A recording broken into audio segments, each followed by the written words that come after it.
সম্বৰ্ধনা অনুষ্ঠানটো জনাবৰ কাৰণে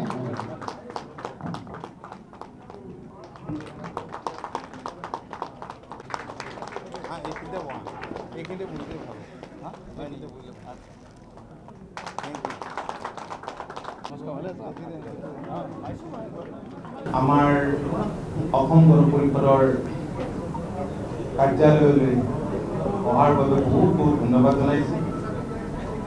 তেখেতক আদৰণি জনাইছোঁ আৰু তেখেতৰ এই উপস্থিতি আমাৰ দলৰ কৰ্মকৰ্তাসকলক নিশ্চয় উৎসাহিত কৰিব।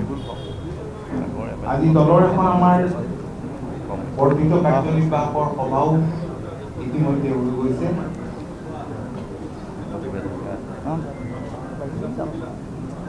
আজি কিছুদিন আগত দিলীপ শইকীয়া ডাঙৰীয়া ভাৰতীয় জনতা পাৰ্টিৰ ৰাজ্যিক সভাপতি হিচাপে নিৰ্বাচিত হয়।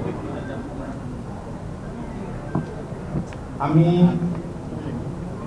তেখেতক অভিনন্দন যেতিয়া যাচিছিলোঁ তেতিয়াই কৈছিল যে আমি মিত্ৰ দলসমূহে খুব ঐক্যবদ্ধ হৈ কাম কৰিব লাগিব আৰু এদিন মই আপোনালোকৰ কাৰ্যালয়লৈ যাম।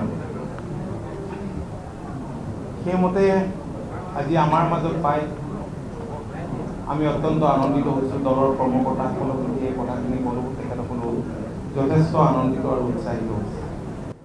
মিত্ৰ দল অসম গণ পৰিষদৰ মুখ্য কাৰ্যালয়ত আপোনালোকে আমাক আমন্ত্ৰণ কৰি যি সাদৰ সম্ভাষণ জ্ঞাপন কৰিলে তাৰ বাবে অগপ দলটোৰ প্ৰতিগৰাকী জ্যেষ্ঠ নেতা কাৰ্যকৰ্তাৰ ওচৰত মই কৃতজ্ঞ হৈ ৰম। অসম গণ পৰিষদ দলৰ সন্মানীয় সভাপতি তথা অসম চৰকাৰৰ সন্মানীয় কেবিনেট মন্ত্ৰী শ্ৰদ্ধেয় শ্ৰীযুত অতুল বৰা ডাঙৰীয়া, কাৰ্যকৰী সভাপতি তথা অসম চৰকাৰৰ সন্মানীয় কেবিনেট মন্ত্ৰী শ্ৰদ্ধেয় কেশৱ মহন্ত ডাঙৰীয়া, আমাৰ মাজত কেইবাজনো জ্যেষ্ঠ নেতা উপস্থিত আছে। আমাৰ সকলোৰে প্ৰিয় নেতা পশ্চিম গুৱাহাটী সমষ্টিৰ মাননীয় বিধায়ক, এতিয়া পশ্চিম গুৱাহাটীয়ে ক'ব লাগিব, আগলৈ কি হয় নাজানো। গতিকে আগলৈ হ'ব চাগে, হয় নে নহয়? আজি আৰু হাও ক'ব নোৱাৰো, নাও ক'ব নোৱাৰো, হয় নে নহয়?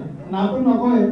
গতিকে ৰমেন কলিতা, আমাৰ বিধায়ক সোণাকণ বৰুৱা ডাঙৰীয়া, আমাৰ অন্যতম সাধাৰণ সম্পাদক আমাৰ কলিতা ডাঙৰীয়া, আমাৰ প্ৰদীপ দা, আমাৰ মাননীয় আমাৰ মোক কেইবাটাও উপাধিৰে মাতে, যে অসমত সভাপতি বুলি মাতে, অধ্যক্ষ, তাৰে ওপৰত আকৌ দিল্লীত অধ্যক্ষ বুলি মাতে, আকৌ ৰাস্তাত লগ পালে মঙলদৈত লগ পালে MP বুলি মাতে। আমাৰ সকলোৰে শ্ৰদ্ধাৰ বীৰেন দা, গতিকে সাংসদ আমাৰ সকলোৰে শ্ৰদ্ধাৰ জ্যেষ্ঠ নেতা ডক্টৰ জগন্নাথ শৰ্মা ডাঙৰীয়া, অপূৰ্ব দা, পৃথ্বীৰাজ ৰাভা ডাঙৰীয়া, মহবুল হক ডাঙৰীয়া প্ৰমুখ্যে দলটোৰ জ্যেষ্ঠ শ্ৰেষ্ঠ বিভিন্ন দায়িত্বত থকা আত্মীয় মোৰ মিত্ৰ দলৰ শ্ৰদ্ধেয় কাৰ্যকৰ্তা বান্ধৱী আৰু বন্ধুসকল, জয়তে মই অসম আন্দোলনত যিসকলে জাতিটোৰ হকে নিজৰ বৰ্তমান বিসৰ্জন দিলে আমাৰ ভৱিষ্যতৰ বাবে, সেই সকল মহান শ্বহীদলৈ মই শ্ৰদ্ধাঞ্জলি যাচিছোঁ। আৰু পৰিয়ালসকলৰ প্ৰতিও মই এই আজি অসম গণ পৰিষদ দলৰ কাৰ্যালয়ৰ পৰা মই সমবেদনা জ্ঞাপন কৰিছোঁ আৰু ঈশ্বৰৰ ওচৰত আকৌ এবাৰ আমি প্ৰাৰ্থনা জনাইছোঁ এই মহান আত্মা যাতে ঈশ্বৰে শ্ৰী চৰণত স্থান দিয়ে। ৰাজনীতি চলি থাকে, ৰাজনীতিৰ পথ পৰিৱৰ্তন হয়, পৰিদৃশ্য সলনি হৈ থাকে, কিন্তু আমাৰ মাজত যিটো আত্মীয়তা, আমাৰ মাজৰ যিটো সম্পৰ্ক, কেতিয়াবা আমি দেখিছোঁ মতৰ অমিল হয়, কিন্তু 2001ৰ পৰা মই ভাবেৰে মনৰ কাৰো অমিল একো হোৱা নাই। কেতিয়াবা দুই এটা বৃহৎ মতৰ অমিল হ'ব পাৰে, কিন্তু কাৰোৰ লগত আমাৰ মনৰ অমিল হোৱা নাই।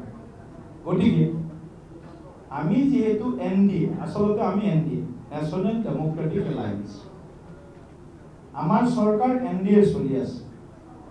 মাননীয় প্ৰধানমন্ত্ৰী ডাঙৰীয়াৰ নেতৃত্বত দিল্লীত কেন্দ্ৰীয় চৰকাৰ, মাননীয় অসমৰ মুখ্যমন্ত্ৰী ডক্টৰ হিমন্ত বিশ্ব শৰ্মা ডাঙৰীয়াৰ নেতৃত্বত NDA অসম চৰকাৰ আৰু বিভিন্ন 6 শিডিউল বা 6ষ্ঠ অনুসূচিত যি অঞ্চল আছে আমাৰ 3খন, কাৰ্বি আংলং, ডিমা হাছাও বা BTR, তাৰ লগতে বিভিন্ন আমাৰ ডেভেলপমেণ্ট কাউন্সিলছ আছে।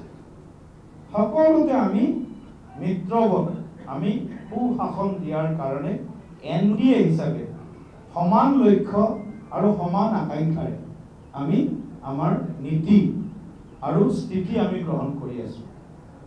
গতিকে সেইকাৰণে আটাইতকৈ ভাৰতীয় জনতা পাৰ্টি যদি ইতিহাস চায়, আকালি দলৰ পৰা শিৱসেনালৈকে, অসম গণ পৰিষদ দলৰ পৰা UPPLলৈকে, এই যিটো আমাৰ মিত্ৰতাৰ ইতিহাস, এই ইতিহাসটো ইমান শক্তিশালী, ইমান বন্ধুত্বপূৰ্ণ যে কিবা এটা বিশেষ কাৰণতে যদি কেতিয়াবা গণ্ডগোল হৈছে, নহ'লে আমি সদায় খুব মানে একাত্ম হৈ আমি আমাৰ লক্ষ্য প্ৰাপ্তিৰ কাৰণে, আমাৰ লক্ষ্য চৰিতাৰ্থ কৰাৰ কাৰণে সকলোৱে আমি কাম কৰিছোঁ। অসমখন বিভিন্ন জাতি জনগোষ্ঠীৰে আজি পৰিপূৰ্ণ মিলন ভূমি, মিলনস্থলী। এই অসমখনক বিশ্বৰ বুকুত উজ্বলাই তোলাৰ বাবে কাৰো ইচ্ছা নাই। প্ৰতিগৰাকী অসমীয়াৰ, অসমত থকা প্ৰতিগৰাকী ভাৰতীয়ৰ মনৰ বাসনা যে আমাৰ অসমখনক, আই অসমীক আমি বিশ্বৰ বুকুত সকলো ক্ষেত্ৰত উজ্বলাই তুলিব লাগে।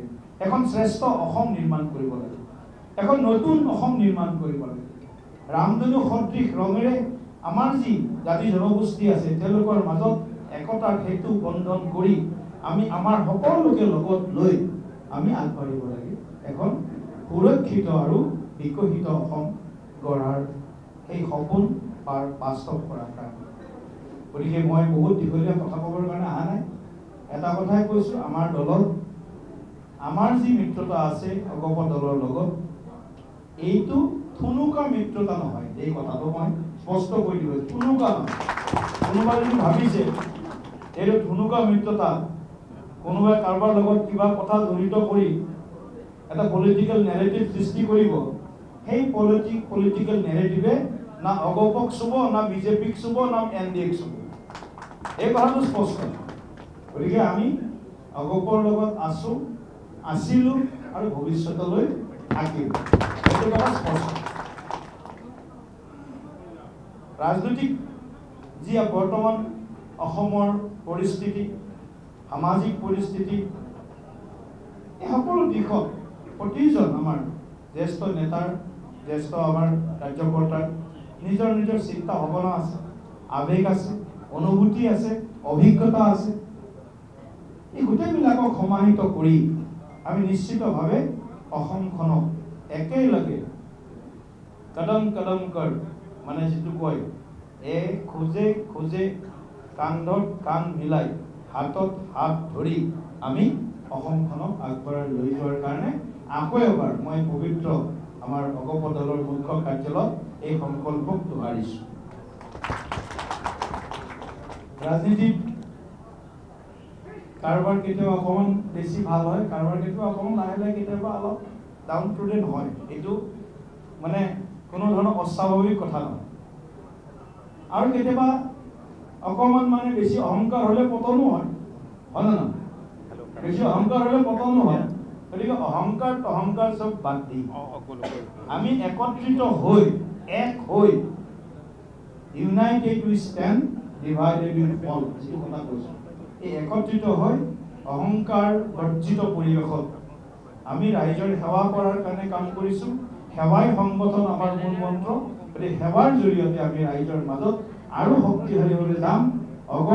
অগপই নিজাববীয়াকৈ নিজৰ দলৰ সাংগঠনিক স্থিতি মজবুত কৰাৰ কাৰণে বুধে বুধে কাম কৰিব। বিজেপিয়ে নিজাকৈ কাম কৰিব, UPPLে নিজাকৈ কাম কৰিব। সকলো দলে আমাৰ NDA থকা প্ৰতিটো দলে নিজা শক্তি বৃদ্ধিৰ কাৰণে নিজাববীয়াকৈ কাম কৰিব, তাত কাৰো আপত্তি নাই। আৰু মিত্ৰ দলৰ শক্তি যদি বৃদ্ধি হয় লাভটো সকলোৰে হয় না, আৰু মিত্ৰ দল যদি দুৰ্বল হয় লছটো সকলোৰে হয়। গতিকে মিত্ৰ দলৰ শক্তি বৃদ্ধি হ'ব লাগে। আৰু আপোনালোকে এইটো ভাবে যে বিজেপিৰ শক্তি বৃদ্ধি হওক, আমিও ভাবো অগপৰ শক্তি বৃদ্ধি হওক।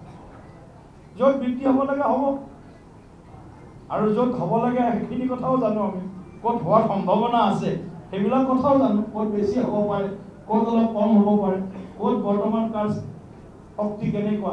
কিন্তু দুৰ্বলতাখিনি ফৰিয়াই চাই সকলোৱে নিজৰ শক্তি বৃদ্ধিৰ কাৰণে নিশ্চিতভাৱে প্ৰয়াস কৰিব। মুখ্যমন্ত্ৰী ডক্টৰ হিমন্ত বিশ্ব শৰ্মা ডাঙৰীয়াক যেতিয়া মই কৈছোঁ যে অগপ দলৰ কাৰ্যালয়ত যাম, খুব শুভেচ্ছা দিছে তেখেতে যে মোৰ ফালৰ পৰাও অগপ দলৰ সভাপতি ডাঙৰীয়াৰ জৰিয়তে প্ৰতিগৰাকী কাৰ্যকৰ্তাক শুভেচ্ছা জ্ঞাপন কৰিব। এয়া হ'ল আমাৰ যিটো কওঁ মানে মনৰ যিটো এটা আমাৰ যে মানে মনৰ যিটো ভাৱ, এই অগপ দলটো আমাৰে মিত্ৰ দলৰ এটা গুৰুত্বপূৰ্ণ। আৰু মইতো নিজে এই কথাটো স্পষ্ট ক'ব বিচাৰিছোঁ, অগপ দলটো ভাৰতীয় জনতা পাৰ্টি বা NDA আটাইতকৈ বিশ্বাসযোগ্য মিত্ৰ দল, বিশ্বাসযোগ্য মিত্ৰ দল। এই কথাটো মই বাৰে বাৰে কওঁ, আৰু এই কথাটো কাৰোবাক প্ৰেছৰ দিয়াৰ মচলাৰ কাৰণে কোৱা নাই। এই কথাটো কৈছোঁ, আমাৰ যিটো একাত্মতাৰ ভাৱ, এই ভাৱটো যাতে আৰু বৃদ্ধি হয় অনাগত দিনত আমাৰ মাজত। আৰু এই মিত্ৰতাখিনি, এই মিত্ৰতাটো আমি কেৱল নেতাৰ মাজত সীমাবদ্ধ নকৰি এই মিত্ৰতাটো আমি কাৰ্যকৰ্তাৰ তৃণমূল পৰ্যায়লৈ লৈ যাব লাগিব। তাৰ কাৰণে আমি সামূহিক প্ৰচেষ্টা, কালেক্টিভ থিংকিং, কালেক্টিভ ৱৰ্কিং কৰিম। এইখিনি কথাৰে মই আকৌ এবাৰ অগপ দলৰ সন্মানীয় নেতৃবৃন্দ, কাৰ্যকৰ্তাবৃন্দ, জিলাৰ পৰা অহা সন্মানীয় প্ৰতিনিধিসকল, সকলোকে, মহিলা, যুৱ, সংখ্যালঘু, যি আমাৰ মানে মৰ্চা আছে, সকলো মৰ্চাৰ সভাপতি প্ৰমুখে তেওঁলোকৰ বিষয়ববীয়াসকলক মই মোৰ আন্তৰিকতাৰে কৃতজ্ঞতা ধন্যবাদ জ্ঞাপন কৰি সকলোৰে মই কুশল মংগল কামনা কৰি মই মোৰ বক্তব্য ইয়াতে সামৰণি মাৰিছোঁ। ধন্যবাদ। জয় অসম, ভাৰত মাতা কি।